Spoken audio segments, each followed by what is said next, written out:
welcome back. We're still here, and we are going to our next discussion, which is about the construction of the Lagos-Calabar Coastal Road, which had been planned by the federal and state governments. A planned demolition of some structures have already been announced, including businesses along that proposed route. But we'll go live now to Oniru in Lagos, where our correspondent Kelly Egiga is standing by to give us an update of what is happening around. Hello, Kelly. It's good to have you. What is going on at the moment? Right, Anne, Jeff and Heide, good morning to you, Nigerians. Precisely, our location is the very popular landmark beach. And maybe on a lighter note, Anne, Jeff and Kayode, I feel for you three in the studio because I am right here at the landmark beach, which has a lot of beauty and nature. And I tell you what, it's really been amazing the past 1 hour since we arrived here. But I mean, let's get more serious now because we're here to work and not to unwind. So for many Lagosians and Nigerians, it came as a shock and surprise that some sections of this beach is going to be demolished any moment from now. And I'm going to just do our viewers some of the markings we have seen here at the beach. Take for instance, just towards my right there, the camera can pan over there. You can see some structures there which has been marked ROW, simply means right of way. And so it tells you that the Lagos-Calabar Coastal Way somehow is expected to go through this particular beach, which tourists from all around the world sometimes come to Lagos and they always want to visit here. So we've seen structures like that. In fact, a matter of fact, I can say that for buildings or structures, facilities from somewhere, this stretch are all going. But let's also do our viewers what we mean by what exactly is also going on here. Let's pan towards the beach itself, where we can see a dredging machine facility has only just arrived a few seconds ago, ready to go ahead with dredging. We can see that this sand filling has been ongoing for quite some time now as work intensifies here at the landmark beach resort. But interestingly, guys, for the over 3,000 staff who earn a living, vendors, investors who earn a living on a daily basis from here, it's a devastating and terrifying news for them, guys. So, I mean, we see the work being done on the one hand, and we can even, I mean, places very quiet, so it speaks of perhaps a despair on the part of the owners and the employees there. Just how much time do they have by the movement and what you have heard for the state government and federal government to move in and begin that work? How much time do they have? All right, so when we visited this area over the weekend, we're told that they got a 7-day notice to move or leave. And I called attention to the right-of-way markings on the wall. For those who are familiar with engineering, normally when such markings are carried out, a date is supposed to be on that wall to tell when it was done, and then what government agency or parastatal carried out such a marking. But one of the controversies is that this right-of-way has no government agency to tell you who has marked this and when it was marked or when they have to leave. So they were given a 7-day notice. I think that 7 day has expired because they got that notice, I think, sometime around last week. So it has expired by my calculations. But work is ongoing here because we can also see some caterpillars far away from here. We're also sand filling. I don't know if the camera lens can capture that for us, or perhaps we have our drone view for our viewers. So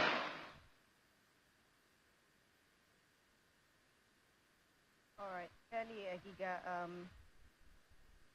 All right, Kelly, thank you very much. And take as much fresh air as you can before you get back. But thank you so much for that observation at the Landmark Beach. Well, talking about the Landmark Beach, we have the CEO and the founder of Landmark Africa Group, Mr. Paul Onwanibe. He's directly affected by this. I mean, we showed you structures that have already been marked by government, set to be demolished. And we saw Kelly Agiga showing us the whole stretch that might be affected by this. So we now speak with someone who has been directly affected by this, Mr. Paul Onwanibe. Thank you very much for... Okay, I guess we'll get him very soon, very shortly. But I mean, we've been talking about this, and I'm sure we would like to hear from someone who has already felt the pulse, who knows what this is going to do to him, to those who he has employed. Mr. Paul Onwanibe, thank you so much for joining us on the morning brief. Okay, finally you're here. Thank you very much. Thank you. So I'd like to know, I mean, hearing you yesterday, you talked about this being mixed feelings for you. Somehow a good thing, somehow not so good, especially because we know that you have employed over 3,000 staff who will be affected by this. How do you really feel about this demolition?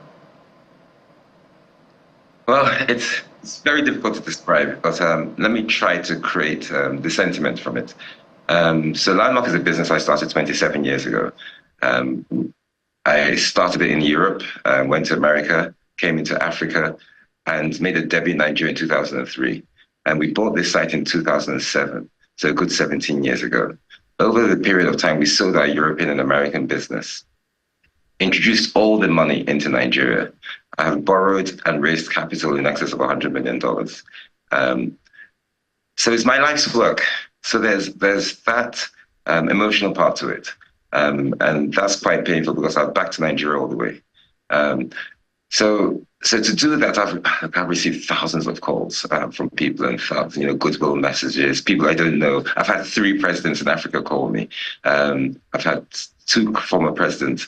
It's painful. Having said that, this is something we recover from for the simple reason that, we are having discussions. The government at all levels have confirmed that they're going to support businesses. We're looking for FDI injection. So I do believe that we will resolve this. But my initial emotions were that of serious concern, grave concern and pain. All right, let's get to some facts, because I saw that about maybe 14 businesses will be affected in that area. And we know the numbers when it comes to your business in terms of your investment with employees directly and indirectly, and the number of tourists that comes through, especially your 2023 record. But let's talk about this particular project. As at the time you were purchasing the portion where you're doing your business, were you aware that this is going to be routed through the Lagos-Calabar Coastal Road will somehow affects the area where you're doing business now, or this is a new development for you? We need to get that across to the public. So it's a new development, and I think all you have to do is line up the dates. We bought the site in 2007, and the Coastal Road project is a project that happened a few years after that. And it was on the Water Corporation Road, the road that was designed as the Coastal Road exists. If you show aerial pictures, you will see that. And we are ground zero of this Coastal Road project. This is where the Coastal Road starts.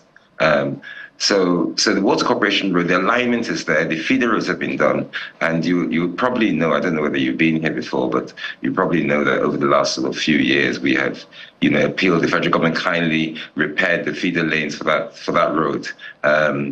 You can see it behind those towers, right? So all of a sudden, there is a move. So that's the Water Corporation Road on the right. You can see the median in between, which was where the Coastal Road was meant to be.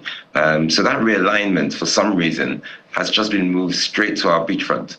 And then after it runs through Landmark Beach, it then veers back onto its original route. So that's why we feel that there's a solution, and the solutions here are simple. So you can imagine why I have some concerns. I understand, and for proper perspective for the public, I hope that we're going to put this out at some point. there was an original one that is supposed to be behind where Landmark is located. So this is coming in front or directly cutting across Landmark. Is that what you're saying?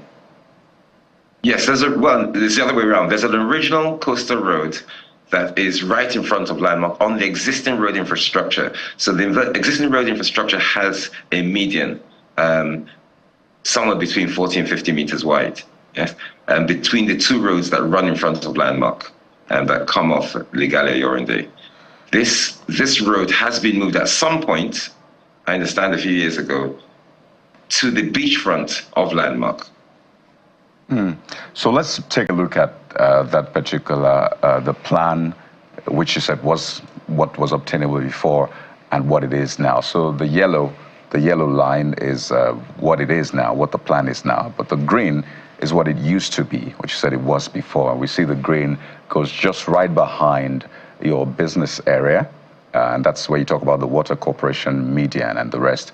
And the yellow, which is now the new one, passes right smack in the middle of your business area. But the question is, because we've raised these issues with government as well, behind the scenes, and they said there's meant to be a setback from the coastal body of about 50 meters, right? So your business, does it acknowledge or does it take into consideration that setback? Are you set back 50 meters away from that water body?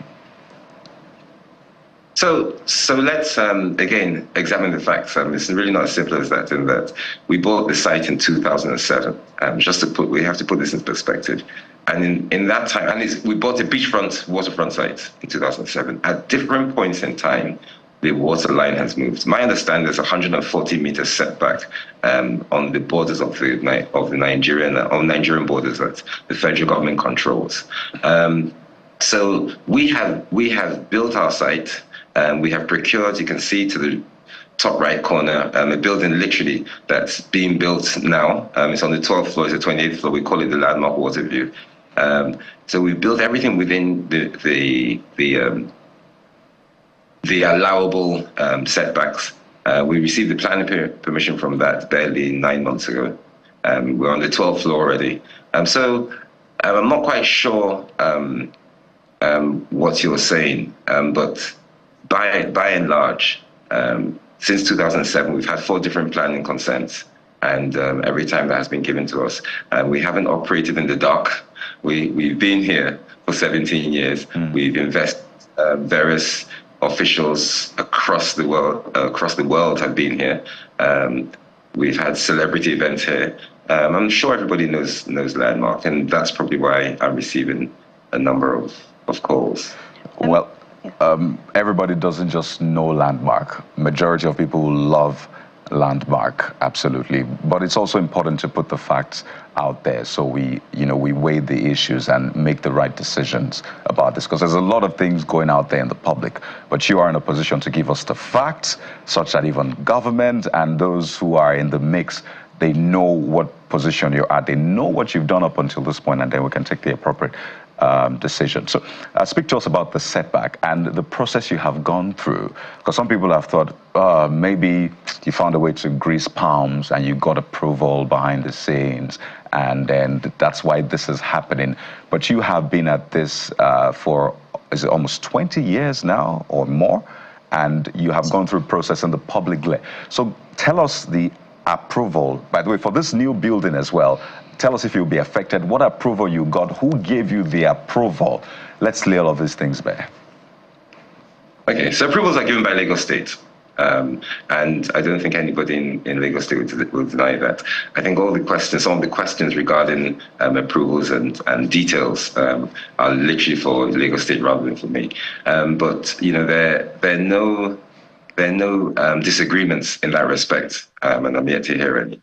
We've had 4 different approvals. So the facts, 2007, we bought the land. Our first approval was for the first tower, the one I'm sitting in now, the 11th floor tower. The second approval was for our convention center and the Hard Rock Cafe. The third approval was our Rita Boulevard just before COVID.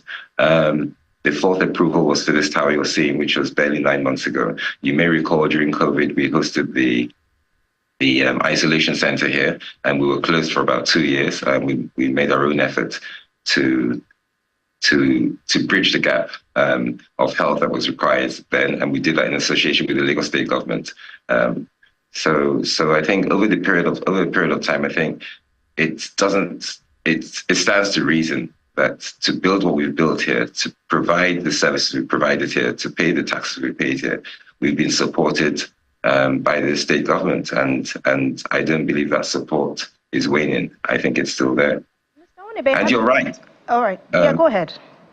Yes, you're right. There's a lot of sort of stuff out there, and I don't really want to be used as a political football. This is serious business. These are people's lives. There are well over 3,000, approaching 4,000 people that are directly employed within this ecosystem. There are over 84 businesses. There are actually families that are affected. When I brought my funders here to raise additional capital to develop this speech about 7 years ago, one of the funders basically said, almost every square meter of this site is feeding a family. I mean, you have to come here to understand. And I appreciate you saying that you don't just know it, but you love it. And, we hope to continue to provide those services to everybody around the world that comes here during the holiday periods and the local people who are around now on a daily basis. We get a lot of people who come here, well in excess of 3 million people every year. All right, Mr. Onwunibe, you said you're already in talks with the federal government and to avoid this demolition, but have you been giving any reason why this plan was changed? Has anything been said to you about from going from a straight line to coming down to where your own property and facility is? Have you been given any reason why this change was made? No, I have no idea. Okay. All right. I guess you're still in talks with the government, so hopefully this will be resolved. Whatever decision made, we definitely will know about this. But I think Jeffrey wants to... But I want to find out from you. I know that we had read, so this is the time for you to clearly tell us. You said you wanted them to go back to the original, maybe a diversion of about 1.5 kilometers. So put it on record, what exactly would you want from the government? I know that things like this, there are compensation and all of that. I doubt if you want compensation, but if you want compensation, let us know. What exactly would you want in this conversation you are having with government, the way forward? So, number one, I want this Lagos to Calabar Coastal Road built. I think it would do wonders for tourism. Albeit I may argue with the style of the roads. I mean, most coastal roads are scenic. They're 1, 2, 3 lanes. They weave in and weave out. They sort of avoid things. But by and large, the idea of a coastal road, and we've seen many of them. We've seen the Pacific Coastal Road, West Pacific in California. We've seen the North Atlantic, the Miffy. I've forgotten the one called around Cape Town. And there's so many, and I've studied them. They take 15, 20, sometimes longer to build, right? But that's not the point. The point is that it's always good for tourism. So coastal roads are there to enhance tourism, not destroy them. So I believe that a whole series of tourism and hospitality and leisure outlets that go along that coastline will be enhanced and more will develop. And as we know, the hospitality and tourism industry employs 1 in 10 people on planet Earth. The barriers to entry are low. The economic activity is extremely high. It will replace oil. So we want it built. So that's number one. Number two, we want to survive. We want this to not just make us survive, but thrive. So we want the coastal road not to run right through the middle of Landmark, but we want it to run in its original position so we can get the benefits of it, and the people who visit and the families who are employed through here and the tax we pay will continue. Our business here is about bringing people here, giving them a great time and making sure they tell other people. And that's literally our 3-stage strategy.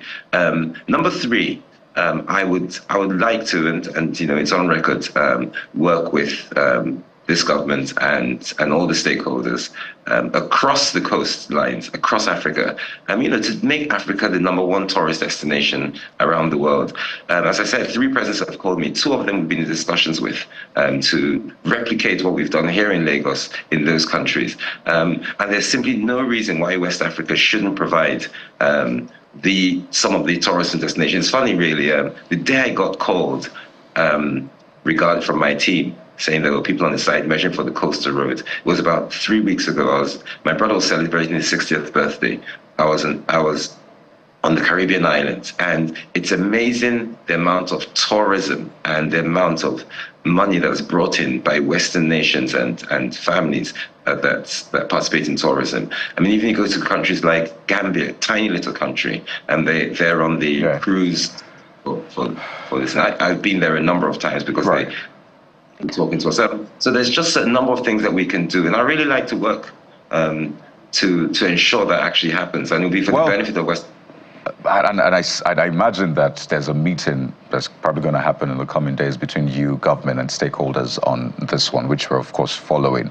But we see that there are heavy-duty machines now on site. Our correspondent reported earlier on they're all across, some dredging, some getting some sand and the rest. And you've said that this is difficult for you to put words to. So I can only imagine how you feel. It looks like they're closing in on you, but you're still trying to ensure that at least they give you some breather.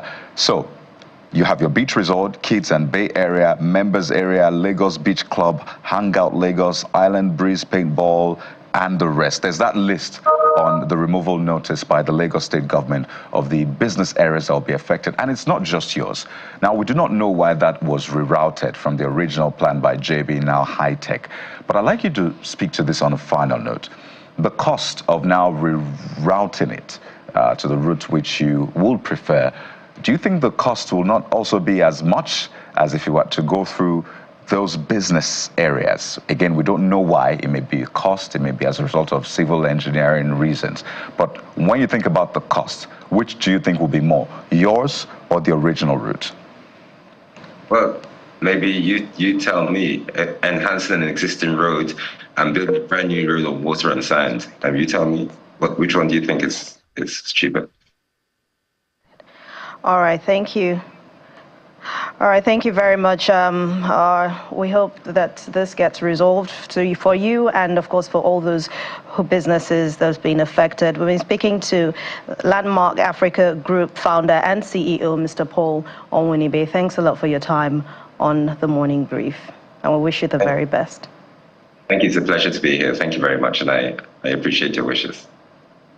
Okay, we move to education, but that's in just a moment. We have more for you, so please stay where you are.